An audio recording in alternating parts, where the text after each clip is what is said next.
Welcome back, everybody, to All Things Rangers. I am your host, Marc Williams, who is desperately seeking a nap right now and often traveled as well. And, of course, I am joined by the one and only Mr. Anthony LaRocco. Like the victory song says for the Islanders, they're right back where they started from. Semifinals, conference finals again. Let's go. I think that's basically the best way to say that. They are right back to where they started from because deja vu all over again. That's one of Yogi Berra's best lines because we're going to be doing an Islanders playoff preview, and their opponent is the first one they're seeing since their season ended last year. When the Islanders met up with the Tampa Bay Lightning, they got on a flight from the Toronto bubble and went to the Edmonton bubble, and they got shelled. 8-2, Brayden Point, 5 points, 2 goals, 3 assists. Nikita Kucherov, a goal and 4 assists. And Victor Hedman had 2 assists. I mean, Jordan Eberle did tie the game at 1, but, that was about it. Game two, a lot closer. Point would leave that game. He would only have 8 minutes played in the game. But Nikita Kucherov would score with 8-point-something seconds left to go. I know I should have looked it up. I know I should have put it on here, but but you see, that's what when you're doing this on 3 hours of sleep, what are you gonna do? All right. But I didn't. So go to game 5. Islanders win a shootout, which is a 5-3. Brock Nelson had the game-winning goal with just about under 5 minutes remaining. And Josh Bailey had 2 assists. It's like I have a demon possessing me that just keeps trying to get out. Game 4, this is one that we're going to be talking about. We're going to be coming back to. Brock Nelson scored, if you recall correctly, and within 20 seconds, 27 to be precise, as I have on the bottom line, the Lightning had the lead. So they go from 1-0 to down 1 within 27 seconds after scoring a goal. That was insane. Then the epic overtime game where Jordan Eberle deposits the puck from Anders Lee, and that brought on game 6. Game 6 went to overtime again, and Anthony Cirelli ended the New York Islanders season. So it's a little bit chilling that they're right back to where they were. But before we get started, we have to do a little bit of WWE style trash talk.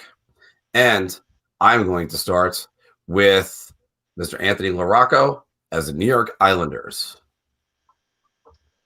Once again, like last round, I'll play this off as The Rock because he was my favorite. So The Rock? Kucherov, yeah.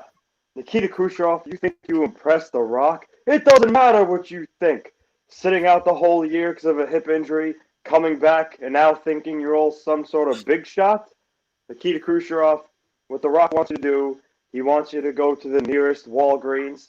He wants you to buy the biggest bottle of Icy Hot you could find. He wants you to take it back to your candy-ass line mates. And then Kucherov, what The Rock wants you to do, he wants you to hand the bottle to Pullock, because he's the most useless on that line. Andre Pullock, The Rock wants you to take that bottle of Icy Hot and squeeze the entire contents into Brayden Point's hands. Brayden Point, you claim to have soft hands, so what The Rock wants you to do, he wants you to lather up that Icy Hot real nice. And then Brayden Point, what he wants you to do, he wants you to rub all that Icy Hot over on Nikita Kucherov's hip. Now, I know you like that because you're a little cum si, cum soi, but then when you're all done, Kucherov, I want you to take that bottle of Icy Hot, shine it up real nice, turn that sumbitch sideways, and stick it straight up your candy ass. You see Nikita Kucherov, Brayden Point, Andre Palat. The 3 of you are going to be visited in your nightmares from 3 faces. J.G. Pajot, Adam Pelech, and Ryan Pullock. The 3 of you are going to see them in your nightmares. They're going to be all over you like white on rice. And the 3 of you are going to be shut down by that trio. In the 3 home games at the Nassau Coliseum, they allowed 1 even-strength goal to the perfection line. Arguably the best line in hockey. So the 3 of you, no more. No more running rampant, putting up points. They're going to shut you down. And then you're going to go to Game 6 of the Nassau Coliseum.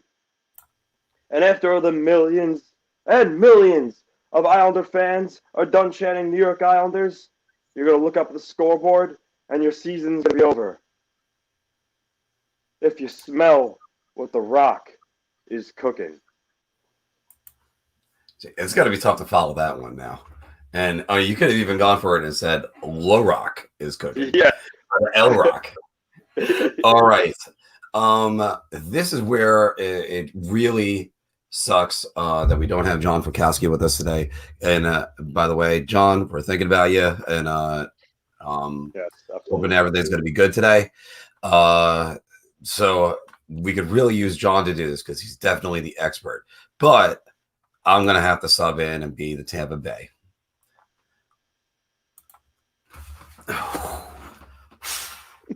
Okay.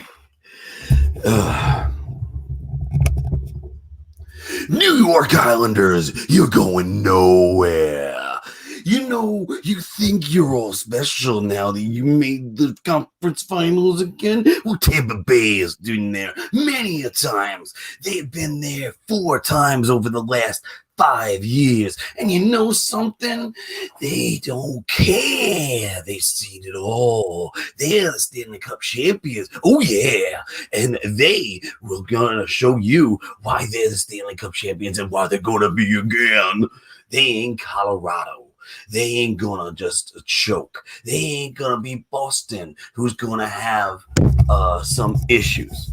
As my microphone's falling down. Oh no! Oh no! No! No! Oh, there's a little bit of Michael Bublé coming at you too. So what you gotta do is you gotta bring your A game if you're gonna try to beat the champs. That's right, because the cream always rises to the top. And what you're gonna do is you're going to see. They said they got perfection line. Well, Tampa Bay has got literal perfection. They got Nikita Kucherov, didn't play a game at all, and he leads the NHL in points right now. So you better bring it. And speaking about the point, which you get the point, the New York Islanders are going to be in for some trouble because they got Braden Point and they didn't win a game versus Tampa when Braden Point was in the lineup. Yeah. Oh, yeah. So as I'm fighting the microphone that fell off my desk. So this has been a wonderful trip back already so far. Let's get it right there. And Anthony, I'm going to ask you, what are your initial thoughts on this series? So you kind of mentioned it when you were recapping the last year's. Those first 2 games, the way it went kind of set the tone for the rest of the series, and I don't think it's going to be like that this year. And I say it because last year they play a Game 7 series against Philly, emotional Game 7. The prior 2 games to that were overtime wins by Philly. So the Islanders finally closed them out in Game 7. Then they had, like you mentioned, they had to jump on a plane, fly from Toronto to Edmonton, 1-day rest, and then face a Tampa team who was already there for a couple days and rested, and it showed. The Islanders, the Lightning shellacked the Islanders. They had no jump. You could tell they were a tired team.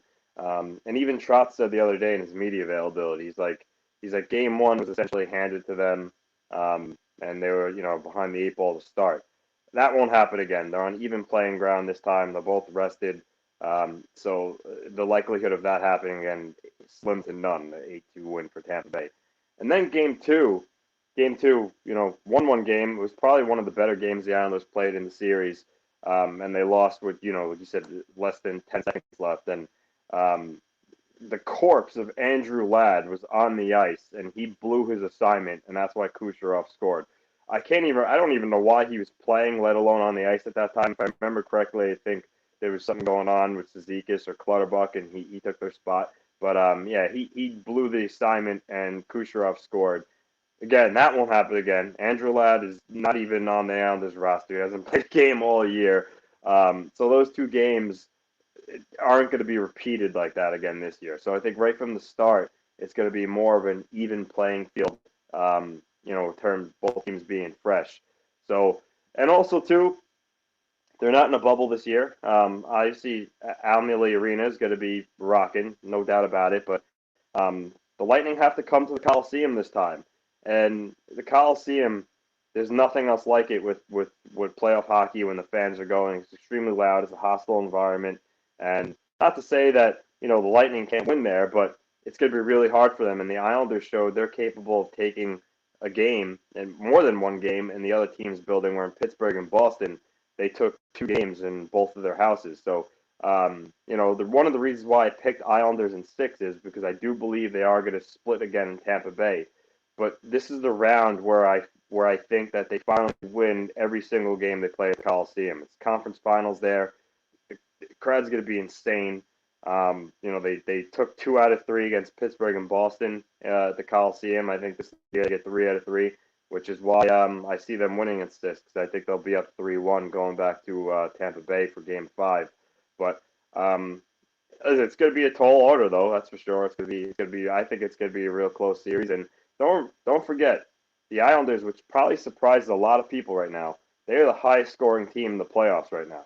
So they're known for their defense, shutting teams down, but they're scoring goals, and that's a scary proposition for teams because it's showing that, not only can we shut you down, but we could also put the puck in the net. So I can't wait for 3 o'clock tomorrow. I think it's going to be a phenomenal series. I mean, obviously, you're talking about 2 of the best teams and left in the playoffs. We're going to be talking more about the other 2 teams in about 20 minutes. But what I'm going to come back to with this, and I kind of said it in a little bit of the trash talk as the microphone was falling down on top of me, which was Braden Point. They didn't win a game when Braden Point was in the lineup, and he was that dominant last year. He was. So that's something you got to be wary of for the Islanders.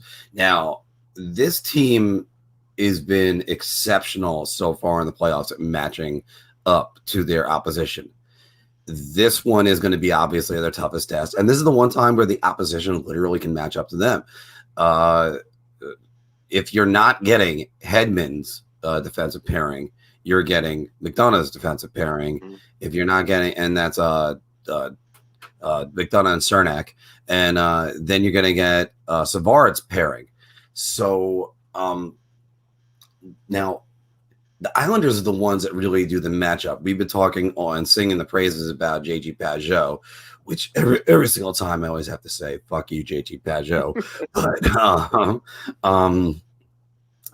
scarring my memories of the New York Rangers in the playoffs in 2017. But so this is one formidable opponent that they have. Now, the one thing I'm going to tell you again, I know you just said you think the Islanders are going to win every single game at home.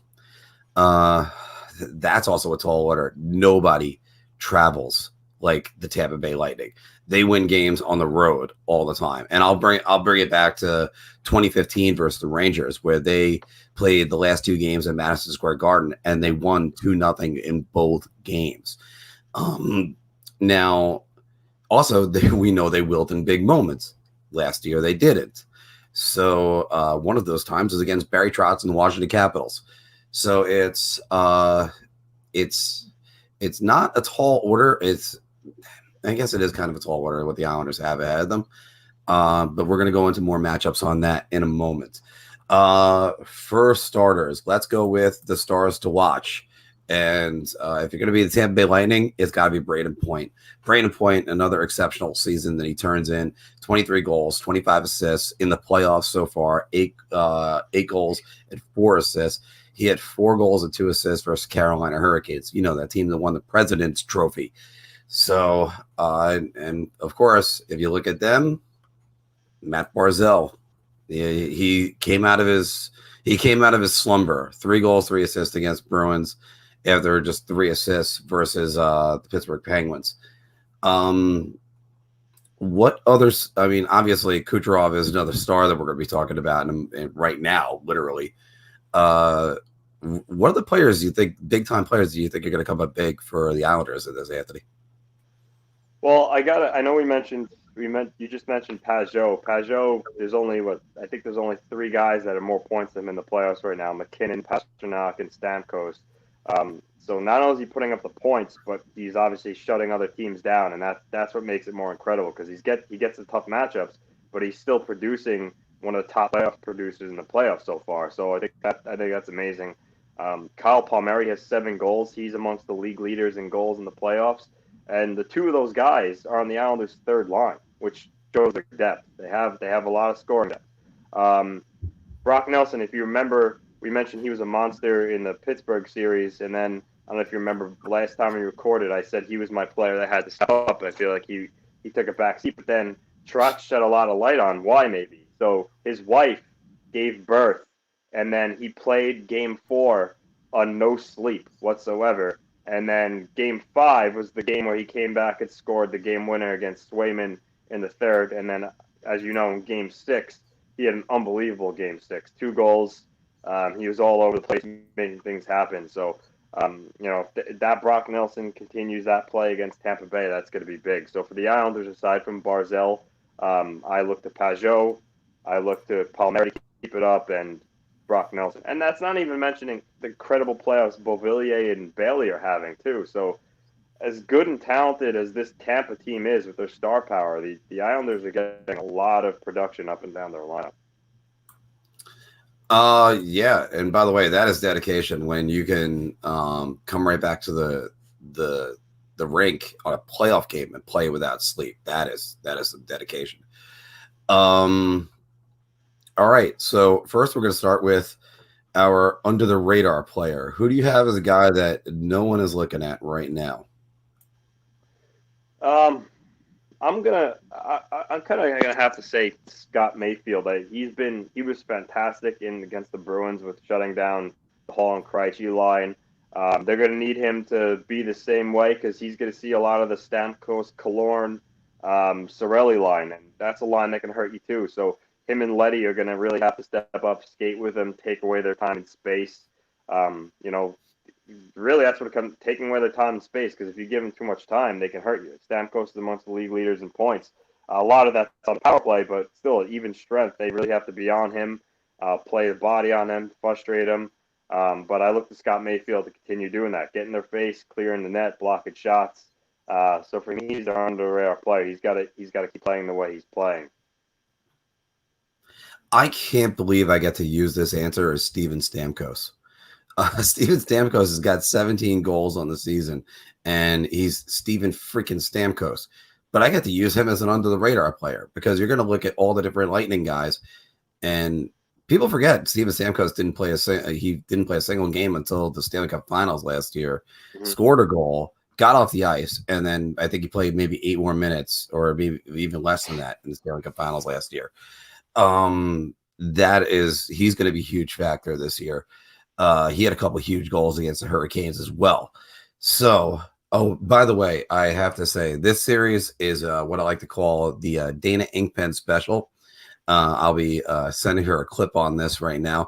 That's a friend of mine, huge Islander fan, Anthony, who moved to Tampa Bay. So then, of course, it was Tampa Bay and the Islanders, and now for 2 straight years, you get to watch your local team and go, oh yeah, I got my childhood favorite team, so you can't lose. But you know what? Yeah, you can, because it's sort of like having your wife and your girlfriend fight. And in my case, I don't have either, so that's it on that. Struggling players to watch. Who's an Islander that's struggling right now that we should keep an eye on? It's tough because a lot of them are playing well. A lot of them playing well. Yeah, they really are. I guess if I had to say, maybe Jordan Eberle, he's been a lot better, but he hasn't scored as much as I know he can. So I think if he gets going, that's just another added element for the Islanders of a guy who's dangerous that can put the puck in there. He's got a great shot, he can stick handle.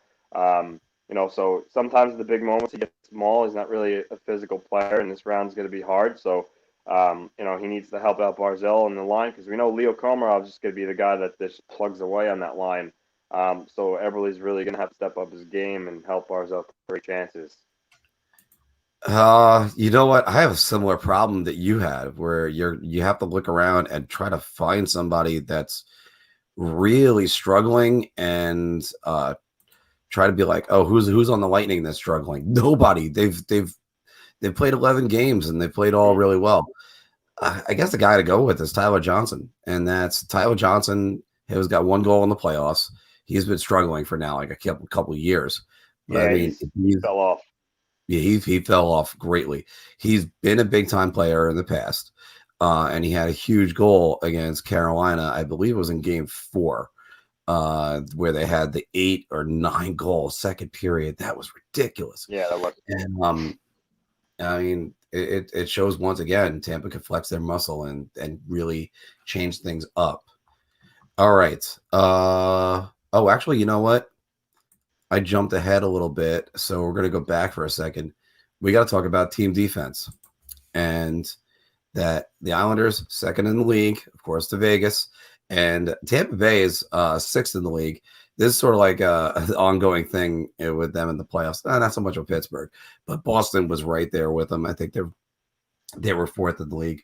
So, which defense do you think has the advantage on this one? See, once again, like I said with Boston series, if you go by the regular season stats and the numbers, I mean, you got to say the Islanders. They second least amount of goals allowed in the league. Yeah, they don't have the Victor Hedman name, but just from 1 to 6, they have 6 guys that play the same way. They each know their role, what to do in the defensive zone. They all do it well. And they got a guy like Varlarmov who I think could have been a Vezina finalist during the season. So despite Tampa Bay having the best goalie in the world, in my opinion, Vasilevsky, and having Hedman and Sergachev, I mean, when you look at the numbers and talk about team defense as a whole, I mean, how do you not go with the Islanders? Pullock, one of the best shutdown pairs in the league. Pelech was more so than Pullock, but I thought Pelech was just absolutely fantastic in the series against the Bruins. And then, like I said, as mentioned before, Leddy and Mayfield, specifically Mayfield, was great in the second round too. And then you have the third pair of Dobson and Green, who Dobson's eventually I think is gonna be a star in this league. He's still learning his way a little bit, but I think placing him with a veteran like Andy Green, who's been to a Stanley Cup final and has plenty of experience, is good for him. And they're good too in high pressure situations. Sometimes Trotz goes a 5D and he limits Dobson's role just because of he's still relatively inexperienced. But this group as a whole, the Islanders, their team defense and structure, when they're playing that to a T, they're hard to penetrate and generate chances. They limit to the outside. They do a really great job.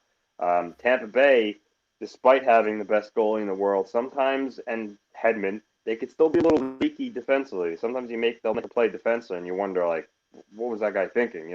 Sometimes they have those lapses.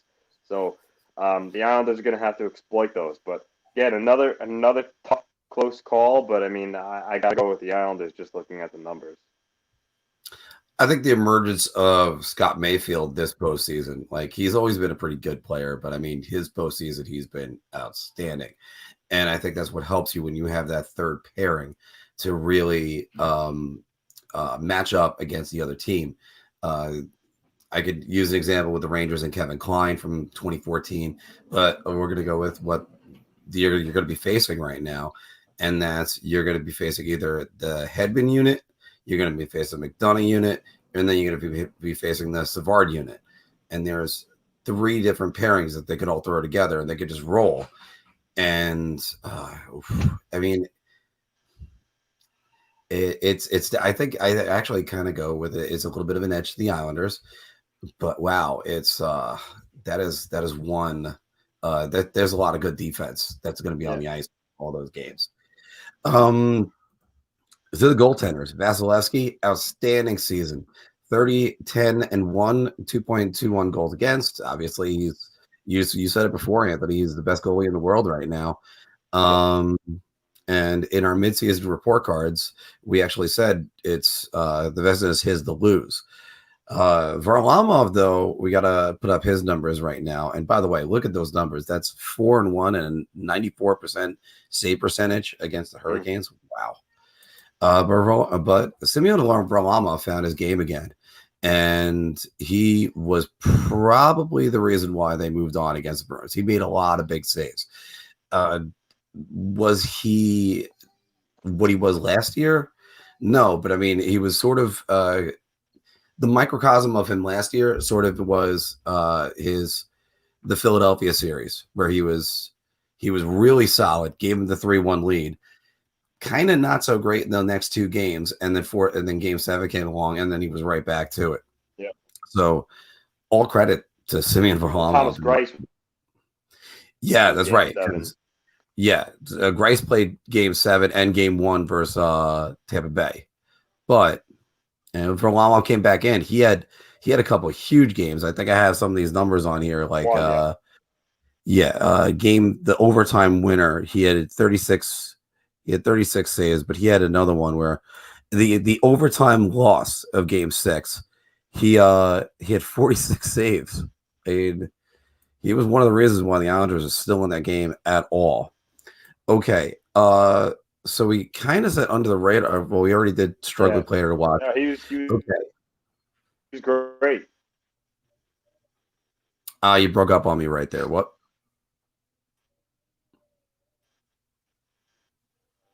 Ant, you broke up, Bobby. Okay. Yeah, right now I can't. All right, I think I got you back. I got you back now. So there you go. We really gotta get an internet package. Yeah, I can hear you. I can hear you again. So you're good. Okay. So what's the key matchup you're looking at in this series?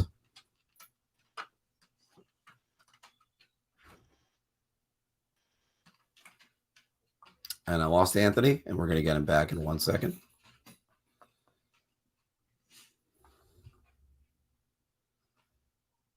Since we have alone time together. Device is not connected. The hell is that?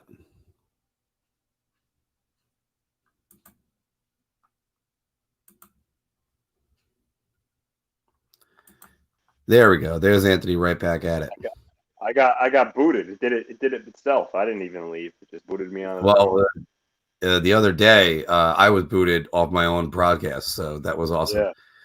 What's a key matchup that you're looking for in this series?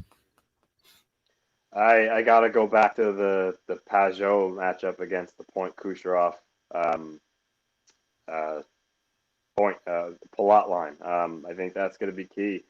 At home, Islanders had much more success against the perfection line.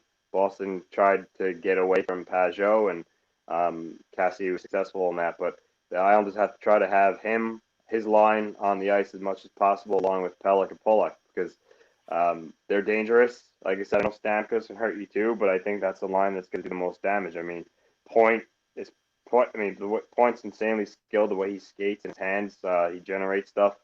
He's probably the fastest out of Kucherov. Well, not probably fast. He is the fastest out of Kucherov and Stamkos. So, he's going to cause the most problems. And as a pivot, Pajot needs to go toe to toe with him. So that's what I'm looking out for. And hopefully Trotz can, at least when they're away, he could get Cizikas against them if he can't get Pajot against them. But he's got to try his best to, like I said, take away their time and space and get the right guys out against them. And the flip side to that is, when Pajot is out against them, they have to try to play in Tampa Bay zone. Because I know John disagreed, but the three of them, I don't believe they're the best defensive players. So if they could cycle them down low and kind of tire them out by keeping puck possession, that's a win-win. So that's the matchup I'm going to be looking for. All right. The key matchup, I think, in this series is going to be the Islanders penalty kill versus the Tampa Bay power play. The Tampa Bay power play is operating at about 40% right now. That is outstanding. The Islanders penalty kill is operating at 61.7%. That is going to hurt. If Tampa gets, if you get in a situation where basically you take a penalty, it goes in the back of the net, that's going to affect the way you play on the ice. It just you can't help but think like that. Mhm. So and again with them, I really kind of I really think that's going to be the key thing, and I think the Islanders more than up to the task. They're a great defensive team, so we're going to see about that. All right, the Islanders will win this series if they continue scoring at the rate they're scoring. I didn't expect them to score as much as they did against Boston just because how good of a team Boston is defensively, but they did anyway. So if they could keep scoring and really putting pressure on the Lightning D when they go in the zone to get the puck and hit them and make them, like I said, make them turn to get pucks and cycle down low, capitalize on their mistakes, put pucks in the net, take away Vasilevsky's eyes. I think that's the key to winning. By keep producing the way they're playing, keep attacking, be aggressive. I know you have to worry about going back the other way with Tampa Bay skilled forwards, but they have to be aggressive because they were doing it against Boston, and in games like 5 and 6, Boston didn't have an answer anymore. They wore them down, and the Islanders took advantage of it. So they have to do the same exact thing here. I think the Islanders will win the series if now. I'm going to use the term if the puck luck still keeps going their way, but luck has residue as design. It's not just going to be it went in off of Jeremy Lauzon's skate as it did in game 2. No, it's going to be closer to what 5 was with the Bailey centering for Palmieri. Yeah. 2 defender, it hit off of 2 people, but it was still going to make it there, and it just slowed down enough for Palmieri to put it in the back of the net. So just because you might say if the puck luck is still going their way, it doesn't mean that they're not earning it. So I do think their offense is if their offense could really keep it up with Tampa, Tampa's in for a long series.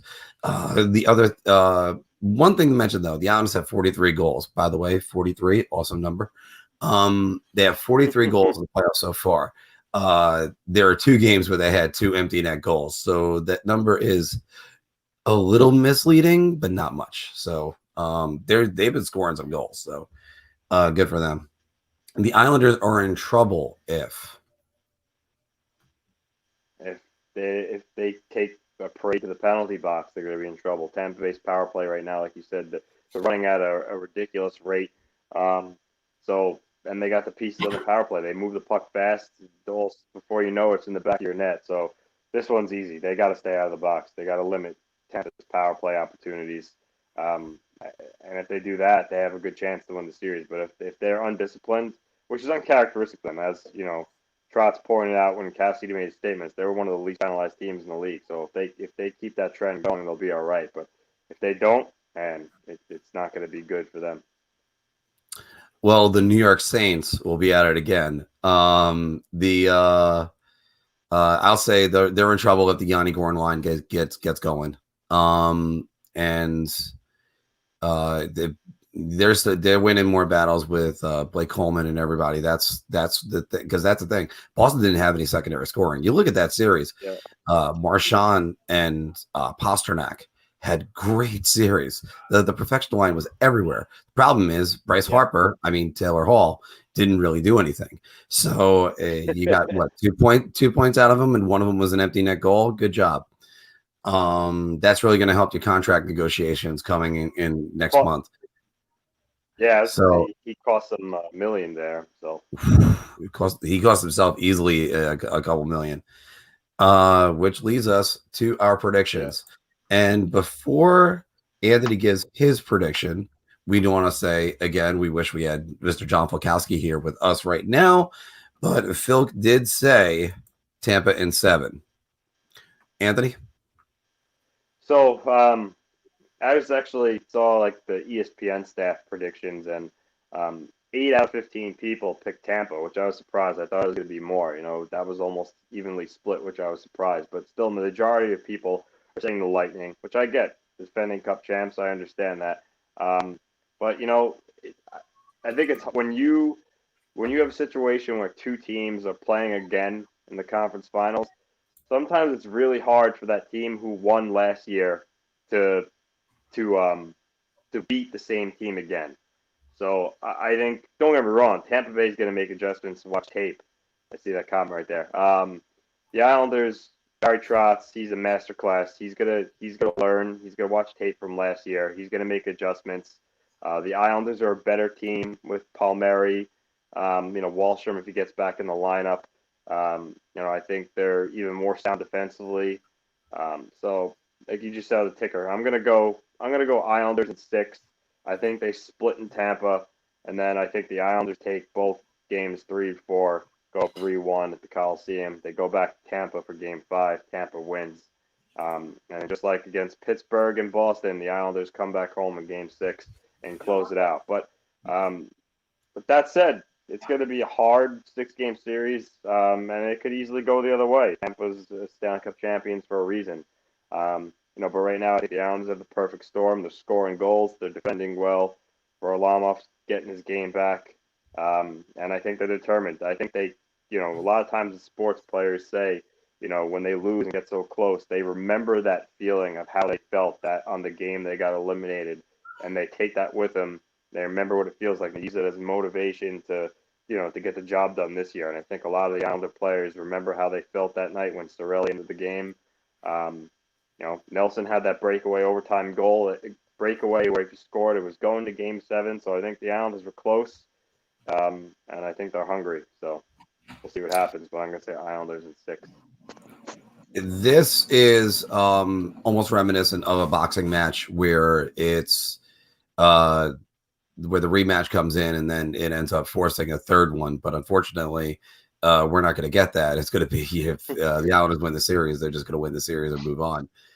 And you almost wish there could be another series like this, because I think this is going to be a pretty good series, no matter what the length of it is. Islander fans, my gut is saying just take the Islanders. It's really saying just take the Islanders, because again, I'm sitting down, I'm looking at all the information, I'm processing all this, but I can't take the Islanders. And the other thing about it is, it's not even like a bias thing. It's just, I just can't look at that at Tampa Bay and not think that they're moving on. The other thing that works into this is, if I said Tampa in 5, I don't think that's going to happen. Because I think the Islanders are going to take 2 games, and then that puts us to Tampa in 6. The Tampa Bay is not going to eliminate the Islanders at Nassau Coliseum. That's just not going to happen. So, I have to go to against Boston too, and that's what I said in the Boston series, and that's why when as soon as the Islanders took control of that series with 5, I went, the series is over. That's just what's going to happen. Oh, and there is only one rock. I can't in good conscience, because that's the other thing too. Even though I said originally when I was making my prediction Pittsburgh in 5, I didn't think the Islanders were going to win on the road because they didn't win in Pittsburgh all year. Once you get that situation where you have your home crowd, and again, I don't think that's going to phase Tampa Bay. I think Tampa Bay is going to play real well at the Coliseum, but you get those home crowds, and you can feed off that energy. That's the reason why the Islanders are going to be successful, and that's why when you move on. This is going to be a hell of a series. That's the only way to say it. This is going to be a great series. So we made our predictions. We want to know what you think. Put it in the comments below. Are we giving too much credit to the Islanders and their home crowd, or do you think it's going to be a quick series and Tampa Bay is just going to walk right through? Leave a like, share us, and we've been growing, so we've been doing it thanks to people like you watching us right now. We're going to do a very quick bar talk segment, and there's only 2 of us, so it's hold on. It's only 2 of us, which is going to feel a little bit weird, not having Mr. Fakowski with us. But here we go. I'm going to take a shot on this one. I'm going to say beer. I'm buying everybody around on this. Oh my God. Once again, by the way, Bryce Harper is the Taylor Hall is the Bryce Harper of hockey. I mean, I can't help but say that all over and over again. All right. Welcome back again, everybody, to All Things Rangers and our Bar Talk segment. I got to get All Things Rangers in as much as possible since we are going to be renaming the podcast very soon. But this is our podcast, and this is our podcast. This is our segment where we do NHL topics and we gauge it based on our choice of drink. So, Anthony, this one's first to you, obviously. Semyon Varlarmov will be closer to his second round form than his first round form. I'm gonna go round here. I think he started to find his game in Boston. He let in a couple. Don't get me wrong. He let in a couple bad goals in Boston. That overtime winner to Marchand in Game 3 was horrendous. Which, if you think about it, that doesn't go in. Islanders may win in overtime. That series is over in 5 games, and now all of a sudden it doesn't seem as close as it was. And then some of the goals, the Charlie Coyle goal in Game 2 in Boston, where he kind of just got walked right around, and so some of the times he looked shaky, but he, especially in Games 5. I know they let the Bruins back in the game there, but they were fired up in the crowd, and Boston made a mad push. They were fighting for their season, and they knew it. But he was great in that game. I thought in Game 6 he made a lot of solid saves, especially after the Bruins made it 1-1. He made a couple good saves that really kept it at that score. So. And if you look to last year against Tampa Bay, as you referenced, Mark, he put in a lot of good performances when he came back in after Grace got shelled in Game 1, and he was fantastic. So I'm liking the way he's trending. I've been highly critical of him, but he is trending in the right direction right now. I got to buy everybody around on this one too. Varlamov looked like he started coming around. I want to say it was Game 4. Where there were a couple different times I think Boston could have put up a second goal on them, and Varlamov stood the test and stood tall and just didn't allow it. Gave the Islanders time to get Palmieri to even up that game. The Islanders were grossly outshot in Game 5, and Varlamov was good. Number one reason why I also phrased the question this way is, I mean, his first round form was terrible. There's a reason Ilya Sorokin had to play. And there's still a reason why we were clamoring for Ilya Sorokin to get back in there. Yeah. But again, yeah, Varlamov is definitely going to be better. By the way, can we guarantee that a Russian goalie is going to win this series? Yeah. All right. The Islanders can win the series with their offense. And I'll start this one, and I'm going to go shot. That's not the Islanders game. That's not who they are. We know that they have the most amount of goals in the playoffs. And again, probably the most amount of empty net goals too. But if they're winning, if they're going to try to win games 5-4 against the Tampa Bay Lightning, they're opening up, and that's not going to be good. Again, that's just my personal thought. But if they're going for offense, nope, that's not going to work. That's not who the Islanders are. This one's an easy one for me. Anthony? I'm going to go beer. You don't want to get into a track meet with the Tampa Bay Lightning. It's definitely a bad idea. The Islanders are going to prefer to slow the game down, and slow down the Tampa Bay's prolific scores. And like I said, capitalize on their mistakes, frustrate Tampa Bay. But on the other side, yeah, they are scoring goals right now. So, who's to say that they can't shut Tampa down and win 4-1 games? So, it's not the preferable choice for Trotz, I'm sure, but I feel like he does have a lot of faith in their offense. So that's why I'm going beer. I'm not going shot because I do think it is possible, but I'm also not going round because I don't think it's wise to play that style of game. So that's why I'm falling in the middle and saying beer, because I think they can do it if they played strong defense as well. He's not hedging his bets. He's actually being very reasonable about it. Moving over to the other New York team. Yes, there is news that's been coming out, leaked about Jack Eichel, but Jack Eichel will be a New York Ranger in the 2021-22 season. Anthony?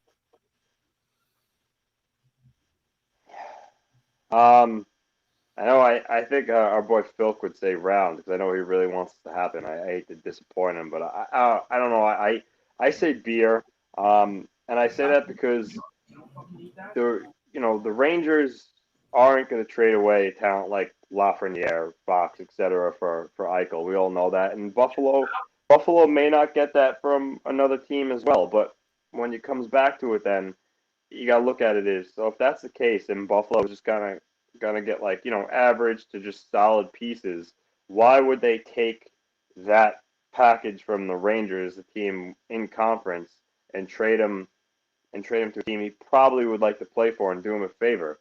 I see at that point if they're gonna get a meh package or just an average package, why trade him to the Rangers when you could trade him to LA or Minnesota or a team out west? I think that's something they would prefer to do. Sure, if the Rangers put Kakko on the table, they probably make that deal. But being that the Rangers are only going to put pieces like Filip Chytil, who hasn't developed yet, or Vitaly Kravtsov, who hasn't, granted, very very young in his career, hasn't really wowed yet, or can't miss prospect. I don't see a reason why Buffalo's just going to throw Eichel away to the Rangers just for pieces like Chytil or Strome, who was a year away from unrestricted free agency. Like, what's the incentive for Buffalo to do that? So, yeah, could it happen? Absolutely could happen. But I'm gonna go beer just because I think Buffalo would prefer to send them elsewhere. And you know something? I got to go beer too.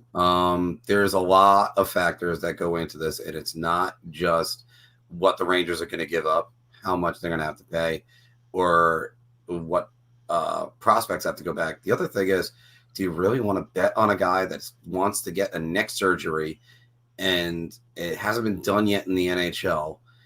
And I mean, the neck is not an easy thing to deal with. That's the neck and the back. If you hear those two things, stay the hell away from that guy until he comes back and shows you. Yeah.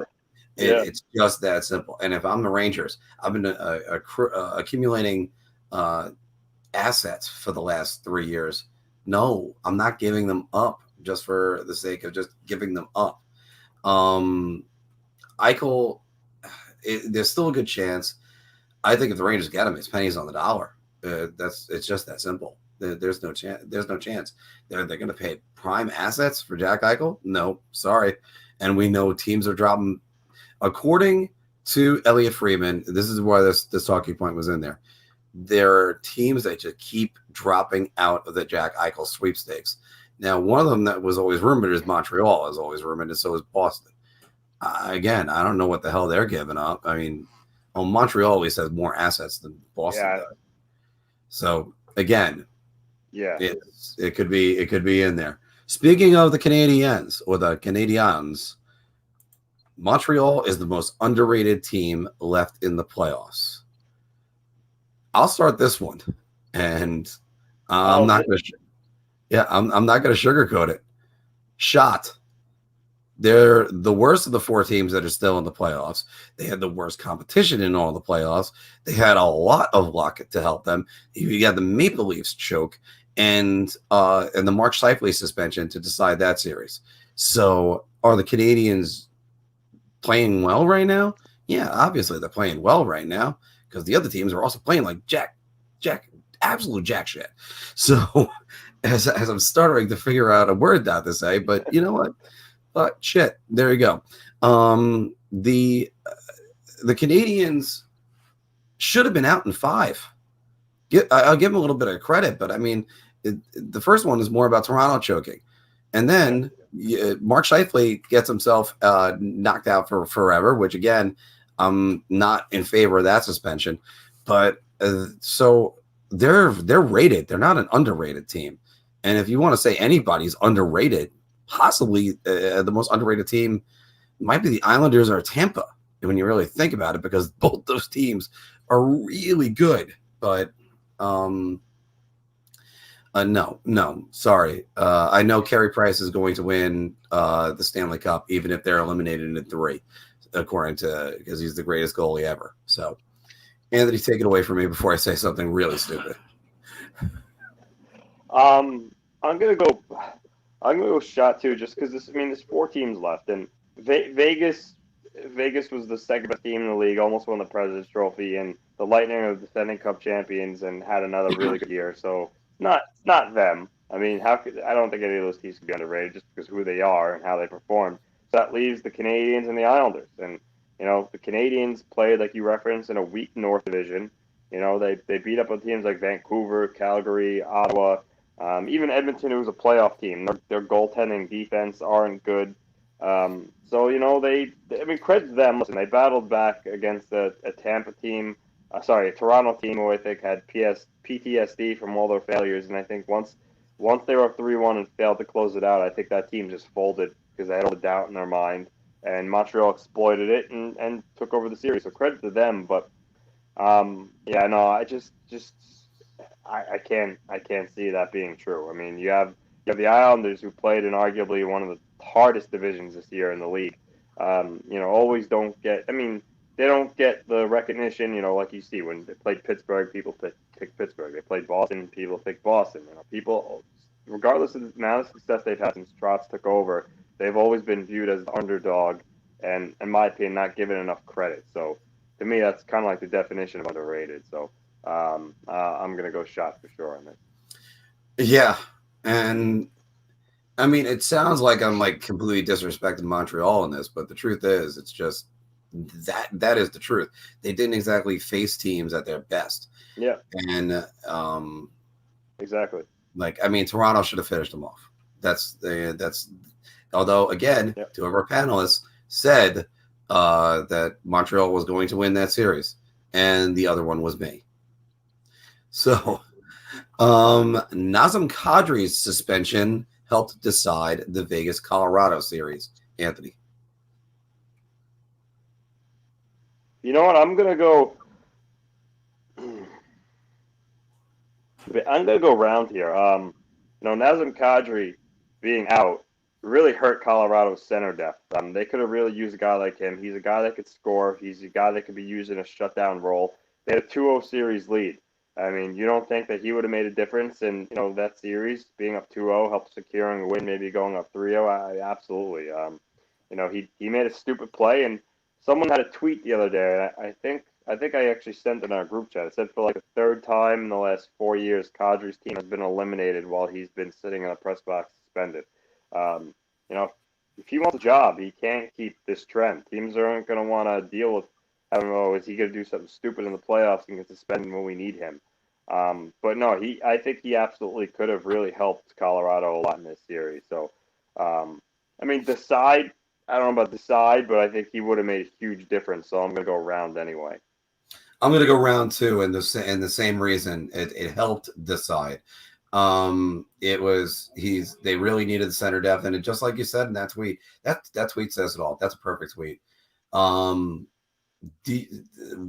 going to lead me to another question to ask you with on this topic, but I can't help but look at it and go, what are you doing?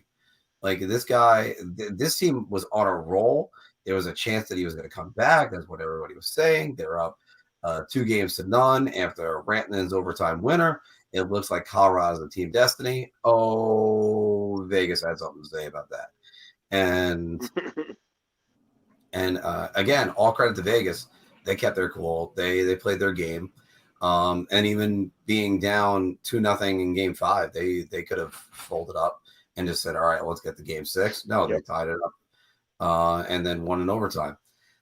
This is a question, and we asked it in our group chat. Is Nazem Kadri ever going to get it? I mean, 3 straight years you're eliminated, and your team is eliminated, and you're the suspension that was there. Like, what are you doing? Like, you got to play disciplined. Yeah. You can't be running. You can't go to run at Justin Falk in the first round for absolutely no reason. Yeah, headshot him.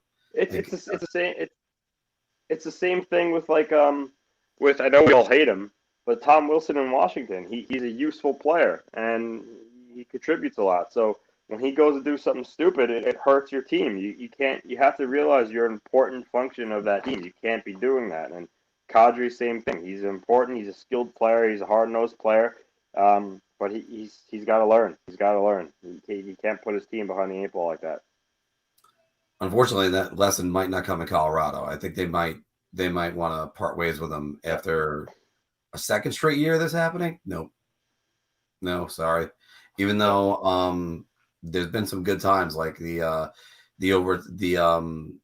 game winning goal that he had last year in the playoffs that came off the crossbar and he put it in before time expired. Speaking about Vegas, all credit to Vegas. Vegas is going to be more like the second round version than the first round version. And I'll start it off since it's two of us, and I'm going to say I was going to say beer, actually. I was going to say buy everybody around, and midway through saying that, I had to stop myself.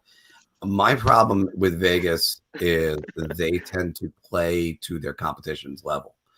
And in Colorado, they played up. In Minnesota, they played down. Up 3-1, and it kind of looked like they were going to cough up that series. There is no reason why. And Vegas was your pick to win the Stanley Cup, right? Yeah. Okay. Smarter choice than mine. Both of mine are out, Carolina and Colorado. The Vegas, there's no reason to not believe that Vegas is gonna just roll right through Montreal. But then again, you don't know, because Vegas, they like to do these lulls sometimes. Like Vegas was a clearly superior team, I think, to Dallas, and then Dallas ended up winning that series in 5 last year. This is sort of, by the way, where the bubble comes into effect, where home ice advantage completely is just gone and it's just only the matchups. But and that's where the Islanders are going to have a little bit more of an advantage in this series. That's why it's going to be a little bit closer. But I do think I just think Vegas is going to be, they're too good. I think they woke up in that last round. Yeah. I'm gonna go round. Listen, I know they blew a 3-1 lead. Minnesota took in the game 7, but sometimes you just have certain teams that just have, kind of have your number. We talked about it before that series started. Minnesota beat Vegas 5 times in the regular season. Sometimes, for whatever reason, a team just kind of owns you, and Vegas struggled with them. I don't think that had anything to do with saying they're a flawed team or they couldn't go all the way. I just think that's the case sometimes. I mean, if you look at matchups across the league, it's just an issue where I'm just gonna. My dad called me fouled by my sister, so I just want to make sure my mom is okay. So yeah, absolutely. All right, and just gonna pull you off on that, but you know what? I think actually we're gonna wrap it up right there today. And some people worked till or 4 or 5 o'clock in the morning, so that would be me. And I'm still talking. Don't know why. I should just sign off. Actually, before we do that, let's test this out.